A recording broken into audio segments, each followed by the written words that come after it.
Day 122 of Everyday Bible with Ada Ukabia. Now just one chapter, Psalm 133. Now we'll go read today.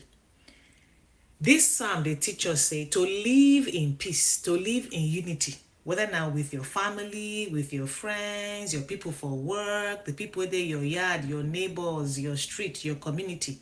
They bring about God's blessings, plenty, and a feeling, say, all of a day together as a whole. To live in unity, no day easy.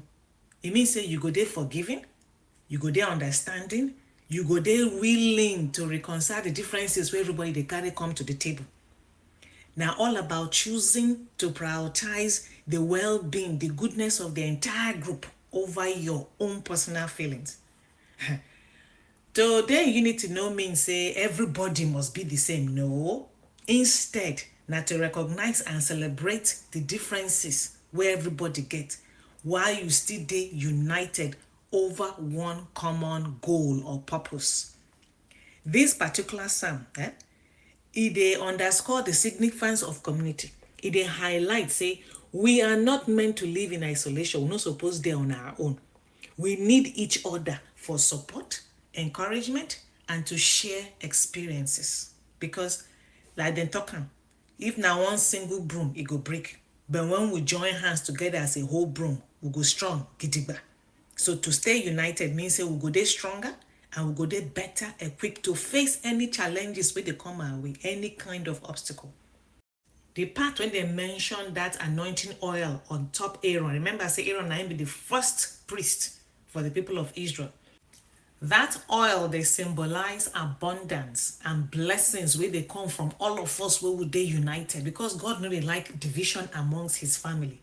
So that oil, now the same tradition where the Jewish they use for consecration and for anointing.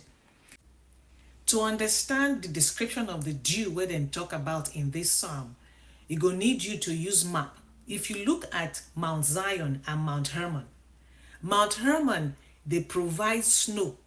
That's the dew when they talk about here. Down to Mount Zion where they're very dry. So during this dry period, that snow where they come down to the surroundings as well as Mount Zion, they're refreshing the land because that place they're very dry. And this one, they make us understand the relationship of unity. Would they bless one another? Just like Hermon, they bless Mount Zion.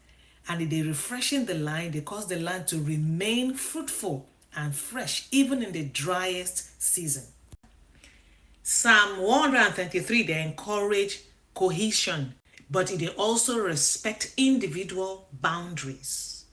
So while they prioritize unity, no compromise your individuality. Each person gets your own unique gifts and talents, so more we collaborate.